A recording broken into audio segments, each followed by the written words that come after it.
Olá pessoal, como estão? Tudo bem com vocês?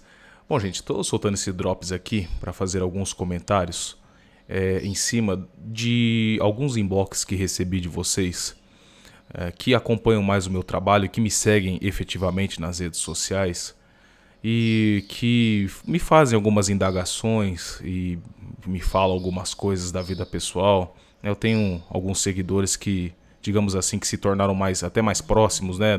Mais próximos no sentido de compartilharem alguns episódios da vida comigo, de conversarem mais comigo. E também eu vejo que muitos seguidores do meu canal, posso até dizer que a grosso modo, entre aspas, há um padrão de comportamento de vocês. Ou seja, o que eu quero dizer com isso? Que muitas pessoas que me seguem são pessoas solitárias. Isso, são pessoas muito solitárias que vivem uma vida solitária. E que há um padrão, né, digamos assim, de perguntas e dúvidas que me chegam do seguinte: Daniel, diante de tantas coisas podres no mundo que nós estamos vendo, quer dizer, quanto mais nós estudamos, mais nós entendemos, e quanto mais nós estudamos, parece que há mais coisas a serem descobertas, há mais podridão que nós descobrimos em nós mesmos, né, que é uma coisa que eu falo muito, quer dizer, a questão anamnética, a questão de fazer o filtro cultural da sua personalidade, daquelas influências que estão em você, e também as influências do mundo exterior, do mundo físico ao qual nós estamos sujeitos, não é isso? E cada vez mais me chegam, né, mais indagações de pessoas falando: olha, o que nós podemos fazer? O que nós fazemos de fato? Porque quanto mais nós procuramos, mais nós achamos podridão para todos os cantos, né? Nós só enxergamos miséria, sofrimento, coisa errada, coisas ruins. Parece que realmente nós estamos à deriva. Eu recebo muito isso, muito, muito mesmo. E de pessoas que me perguntam: o que é o certo a se fazer? É se desligar do mundo de vez? Quer dizer, viver uma vida 100% ascética, solitária, né? E quando eu recebo essas perguntas que são muito sinceras e são muito importantes, é isso? Eu penso numa frase de Goethe, em que Goethe diz o seguinte, né? Que os talentos se formam na solidão, se criam na solidão, e o caráter no turbilhão do mundo.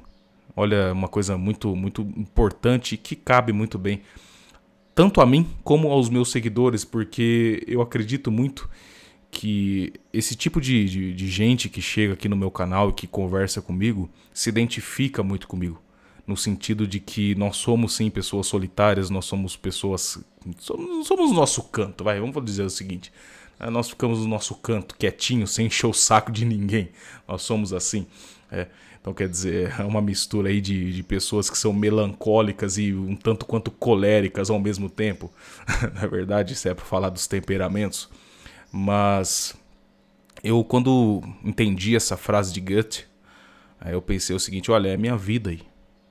Porque eu não posso, simplesmente não posso fugir do mundo.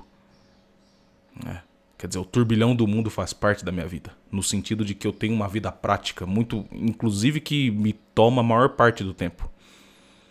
E quando não estou atuando na minha vida prática, na minha profissão, nos milhares de obrigações que eu tenho durante o dia, eu sou um sujeito solitário, sim. Eu fico quieto no meu canto, eu não gosto de barulho, eu quero ficar na minha. Quer dizer, eu sou um pouco ranzinza mesmo. E eu gosto de aproveitar bem o meu tempo para fazer coisas que edificam a alma. Eu tomei essa decisão. E o que não é uma decisão fácil, não é uma decisão caprichosa, digamos assim. Ela pode nos levar a uma certa vaidade, sim. Pode nos levar a um certo egoísmo de que só importa o eu e não importa o entorno. Eu entendo isso. Eu entendo que pode descambar nesse sentido. Então, o que eu digo é que essa busca pela vida ascética, pelo bom ascetismo espiritual e pela vida intelectual deve ser balizada pelas virtudes.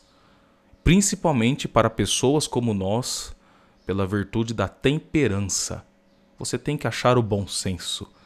Não é isso? Uma dose de solidão não faz mal a ninguém mesmo. Ainda mais no mundo de hoje. Certo? Uma dose de silêncio, de contemplação.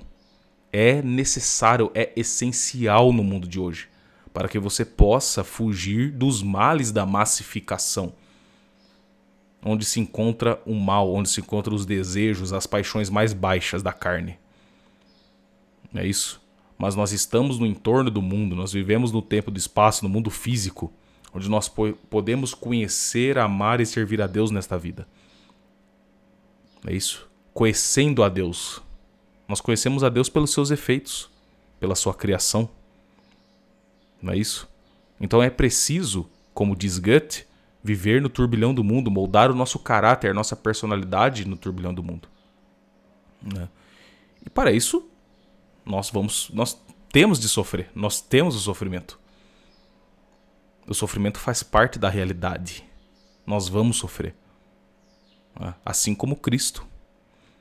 Quando nós vemos esse peso das dúvidas, né, da solidão, do desamparo, ou seja, daquilo que nos leva a um certo desespero no primeiro momento, se você não tiver essa temperança, essa virtude da temperança, é isso. Tudo isso pode nos levar à perdição, mas se você consegue dosar isso com uma dose de bom senso, você entende o seguinte, olha, esse peso das minhas dúvidas, do meu passado, isso nada mais é do que aquilo que diz Jesus Cristo. Né? Carregue tua cruz e siga-me. Isso é carregar a sua cruz. O peso do passado, o peso das escolhas, o peso da solidão, o peso de virar as costas para as coisas erradas e cada vez mais você moldar a sua personalidade, né? A imagem e tornar-se semelhante de Deus mediante os sacramentos. Esse é o caminho das pedras. Isso é caminhar ao lado de Deus. E não é fácil, é difícil, é muito duro. Né? É uma vida muito dura, sim. Você sente, né, o peso da carne, quer dizer, como diziam os bons padres, você sente aquela tentação ao pecado. Por conta da nossa natureza decaída. Mas como você cura isto? Cada vez mais fazendo com que as suas potências naturais sejam elevadas pela graça. Como falei na minha série de vídeos, e insisto muito nisso, o encontro da natureza com a graça. Lembra daqueles 3 conceitos que os gnósticos, né, utilizam de maneira subversiva, ou seja, a purificação, a iluminação e a perfeição? Quando você pensa nos moldes cristãos, você pensa que o seguinte, a purificação, quer dizer, o purgatório terreno, se dá sim mediante o bom sofrimento. Entregar o seu sofrimento a Deus e aceitá-lo, principalmente aceitar a sua realidade. E se conhecer melhor na sua realidade. Ou seja, ter o pé no chão, ser uma pessoa centrada, entender o que está acontecendo, entender as mudanças da sua personalidade, aquilo que atua na sua personalidade, todas as influências que você tem. E ir filtrando, né, purificando as suas influências mediante as virtudes, mediante os bons costumes e os bons hábitos das virtudes. Mas entender que você vai sofrer nesse caminho. E é aí que você vai se purificando mediante os sacramentos, a entrega cada vez maior, a mudança alquímica da sua alma. É isso que dará o verdadeiro sentido ao seu sofrimento. E deixar com que sua inteligência seja cada vez mais iluminada pelo Espírito Santo. Aquela infusão maior do ser na sua inteligência, onde você compreende as coisas melhor. E compreendendo as coisas melhor, você conhece melhor a Deus. Portanto, você o ama mais. E você deseja, pelo impulso da vontade, cada vez mais aquele bem apetecível a ela. Porque você está em busca da verdade. E estando em busca da verdade, você quer aquilo que é bom. E aquilo que é bom é apetecível à nossa vontade. Então você alimenta todas as potências da sua alma, né, em busca cada vez mais da graça. Deixando que a sua inteligência seja iluminada pelo Espírito Santo e pelo ser. Não é? Para alcançar aquele grau de perfeição que é a contemplação de Deus na vida eterna. A beatitude, o fim último do homem. O fim devido do homem, né? O fim último devido do homem. Então este é o caminho e mais nenhum.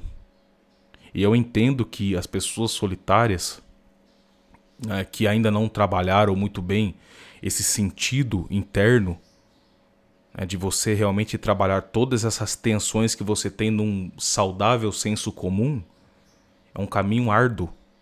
É doloroso, ainda mais se você tem um impulso de procurar felicidade onde não vai achar.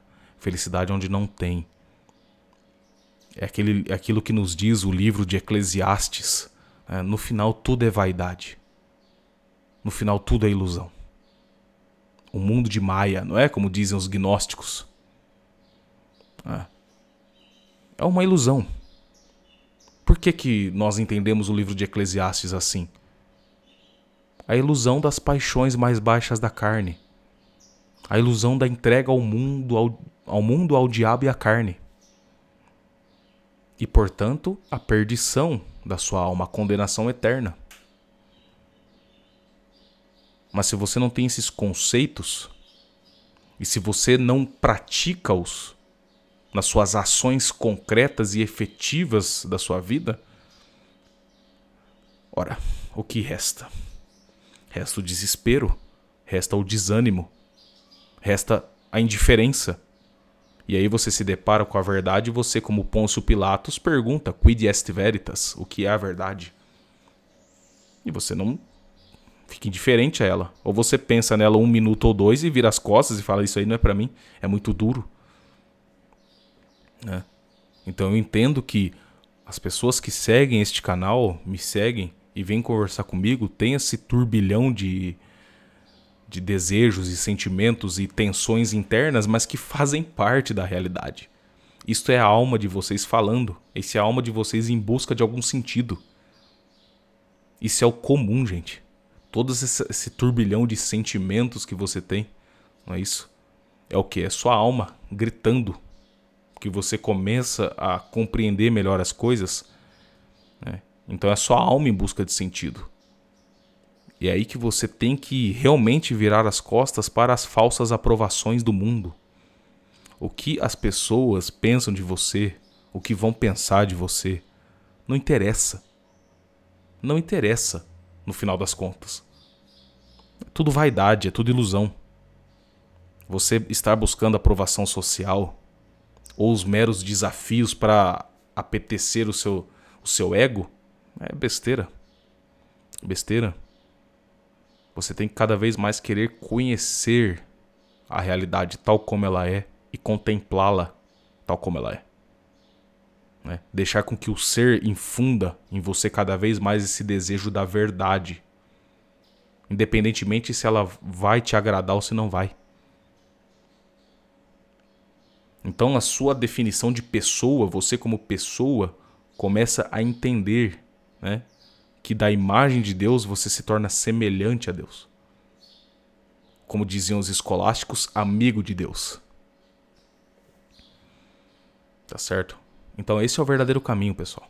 Esse é o verdadeiro caminho. De você realmente iniciar a vida intelectual e você iniciar a vida de recolhimento, de mortificação, de ascetismo verdadeiro, é cada vez mais você virar as costas para as ilusões desse mundo. E as pessoas mais orgulhosas, mais soberbas, sofrem mais. Porque não querem, reconhecer que virar as costas para esse mundo é não ser aceito, é não ser bajulado, é você não gozar dos prazeres desse mundo aqui. Você não vai ser bajulado, você não vai ser aplaudido por esse mundo. Você vai ter uma vida mais voltada a Deus, à solidão, à contemplação, ao silêncio. E cada vez mais as companhias que você tem estarão muito condizentes com o que você faz. É o comum, é o normal. É o normal. E no final das contas você vai ver que vale a pena esse tipo de coisa. Que é preferível esse tipo de coisa. Estou dizendo por experiência própria. Eu passei durante todos esses anos aqui essa mudança interna. Uma mudança profunda que eu decidi. Foi uma decisão que eu tive. Eu fiz uma escolha. Fiz uma escolha.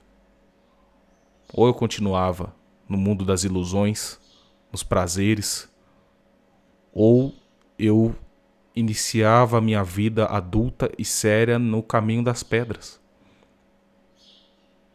E que quando caísse, continuasse caminhando ao lado de Deus. Não porque eu caí, não porque eu deslizei, não porque eu errei que eu vou abandonar. Cada vez mais me apegar ainda mais à realidade de todas as coisas. E ter mais consciência e, portanto, ter mais consciência de culpa, ter mais consciência dos meus pecados e cada vez mais pedir perdão a Deus. Reconhecer cada vez mais as minhas faltas, as minhas culpas. É assim que é.